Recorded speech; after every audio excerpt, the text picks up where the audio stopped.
I want to move things on because we've got absolutely loads of comments and questions as I thought we might have. So, it's abundantly clear that this is very much more than just a buzzword. It's a real problem.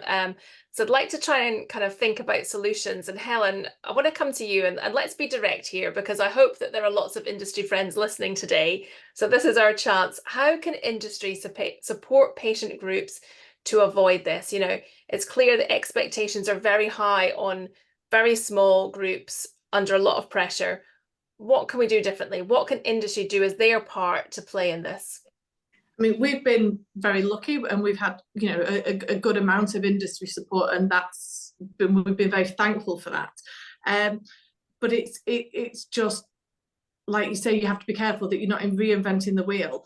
And as a small charity with a small number of patients who are available to share their stories and willing to go through that emotional process every time, that to be to be asked to for the same stories for similar reasons, it would be really useful if, and it's like what Dan was saying, for these projects to be done collaboratively within industry, so that we only have to ask patients about their experiences in a certain, I don't know, sort of transition to adulthood, from the pediatrics to adult services, or any kind of, or journey to diagnosis, so that we can share, so that we're not constantly asking the same patients over and over again to share their story, because it's emotionally, and it takes a toll on them, and depending on the age of the patients as well, because sort of those who are going through the teenage years, where it's very difficult anyway to be a teenager, so then they may not want to share their story again, but yet they might feel like they have to, or something, just to help. So if groups can sort of collaborate on what story they need from our communities, and then share that story, so we're only asking our patients once, and make sure that the funding solutions are the priorities, the funding solutions that are priorities for the charity, not necessarily for themselves, and that the projects that they fund are something that the outcome will be of use to the charity going forward, not just something that sort of ticks their boxes. Well, that is really important, because I hear that a lot where, charities are almost trying to be like, well, they've been told they could have maybe this bit of money, but it's not for a project they currently do. So then they're like, well, what can we do that? And he's like, no, hang on a minute. That's that's the wrong way around, isn't it? We need to be saying, these are the things that we need to do as a priority. Can you fund the things we're doing? We don't want to be creating new work to suit a new initiative that allows this to fall within your funding stream. It's got to be what matters to the patient. What we need and now, and it is very difficult to get that funding, and we appreciate that they've got their they need to sort of meet their criteria as well, but it does need to, the focus needs to be on for the benefit of the patients, because that's why we are here, is to make things better for them. So it's just to work with and make sure that they are always listening to what the patient groups are saying, and if it doesn't work for the patient groups, then try and find a way to make it help them, but genuinely help them, not just paying lip service to helping. Yeah, absolutely. And Dan, from your point of view, I think, it's clear that we're expected to run a charity like we don't work, and work like we don't run a charity, which is a never-ending cycle and has its breaking point. But what from your perspective needs to happen? Like you've mentioned about being able to bring in some paid resource, which I think was transformative. Is that the key here? Is it ending this never-ending cycle of volunteer-run organizations, where that is the premise of it, which ultimately puts financial pressures on people as well? Is it that core funding? Is that the priority, do you think? The massive core funding is absolutely vital, but also goal setting. You need to know what you want to achieve. And I think some of us, we did this at the very beginning, tried to conquer the world, and you can't. Then you get that disappointment, and then you need to realign what you want to achieve. Having achievable goals, which are still tough and going to make an impact, are what you need to do. So we do that every year, goal set for the 12 months. We fundraise accordingly for those projects, and that's what we want to deliver. And again, it's not about delivering 10 massive projects. We pick one big project, 2 medium ones, and then we have a wild card. And that works for us, because we know we can deliver that many projects. We can secure the funding without any impact on the support. And I always keep bringing it up because to us that's the most important thing, because that's why the charity was set up, because there was no support. So doing that and securing some sort of funding to maintain your support services, I would encourage everyone to do. And one of the, I suppose we talk about everyone becoming multitaskers, multi-skilled, doing governance, this, that, the other. One of the big things that I've learned is you have to be a salesperson.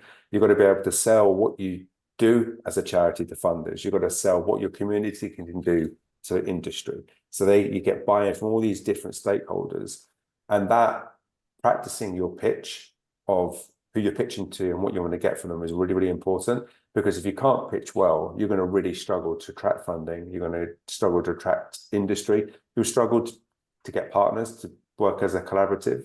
So that's, again, something that we did a lot of work on, was how can we sell ourselves? Because, as Helen said, we're super rare as well. So how can we stand above all of these other rare diseases out there? Because we are all fighting, sadly, many save money.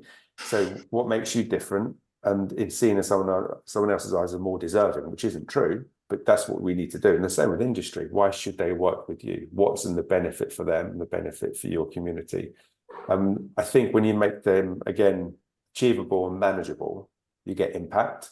So it's not having a target, I want to raise 2 million a year. We can't do that. So why have that goal? We know there's a certain amount we need to raise each year that keeps us sustainable. And that's our target. And that's maintained us for the last kind of 12 years without kind of expanding to something either we couldn't manage, or we're going to be disappointed if we don't hit those targets. Yeah, it's really going back to what we were saying again, like Dan was saying about, you have to have a good sales pitch. But when you're a patient organisation that's being run by parents who aren't trained in sales, because sales is a very, very, there's good salespeople and good salespeople make it look easy until you try it. And so you're asking these people to put these, perfect pictures forward to say, pick me.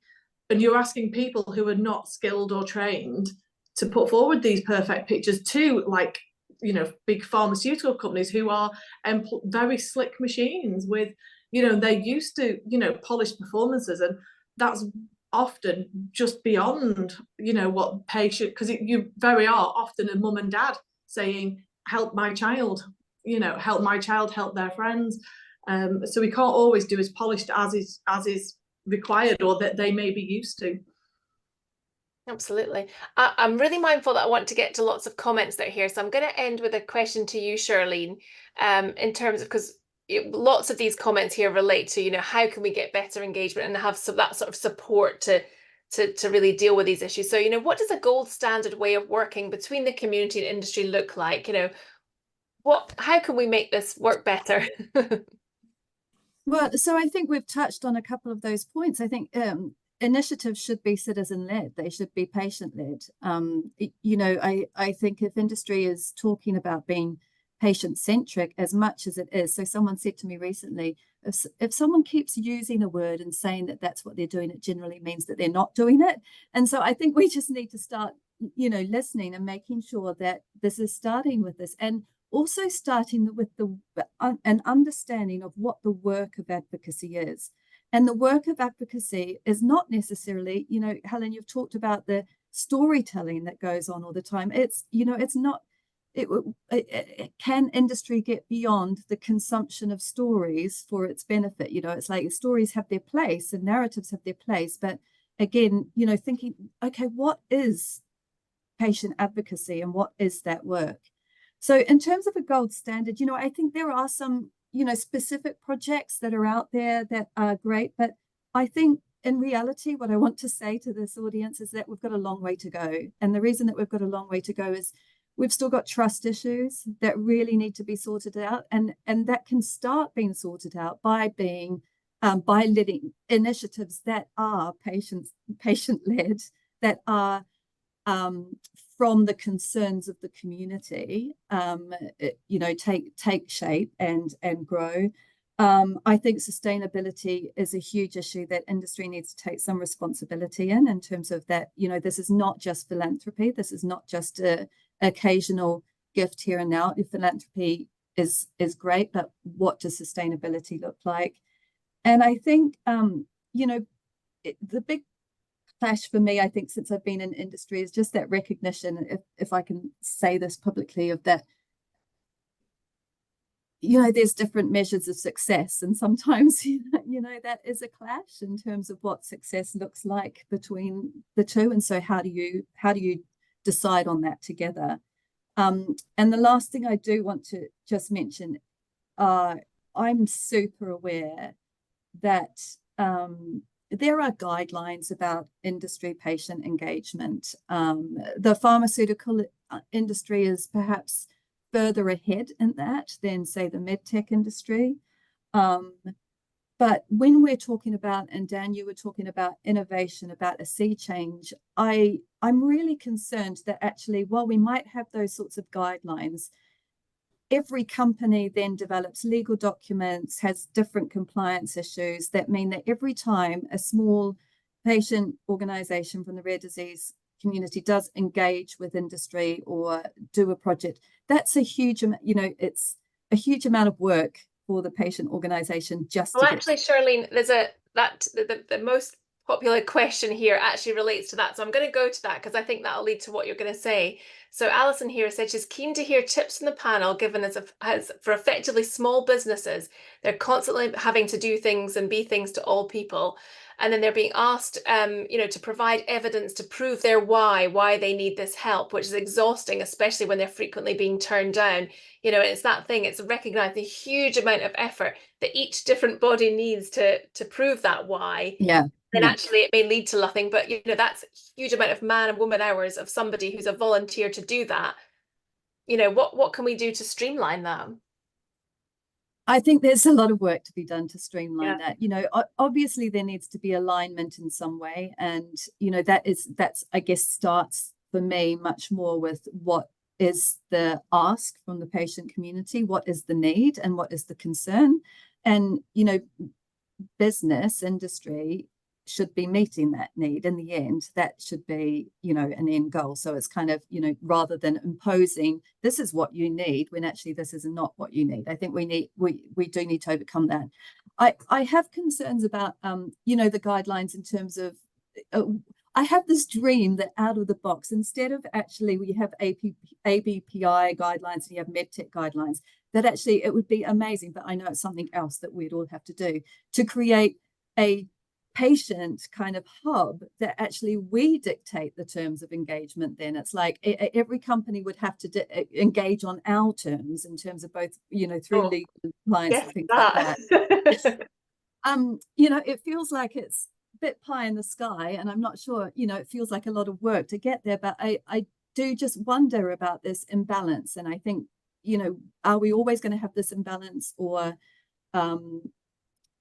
are there going to be mechanisms by which patient centricity does not become a checklist or just a nice philanthropic kind of corporate social responsibility add-on, that actually there's a real recognition of the work that is occurring and what advocacy work is and how we can. So I'm not exactly, Alison, I'm not exactly answering your question. No, that's fine. I'm going to keep going because we've got more, and it's great to see. Thank you for Gretchen, who says wonderful discussion. Thank you so much to all of you. Alan, who says the patient care or family member may be the chief medical officer in the home, and this is a huge burden on them as well as stressful. Yeah, absolutely echoing I think what we've said here for sure. Loads of support groups with 3 to 10 employees who also struggle a lot.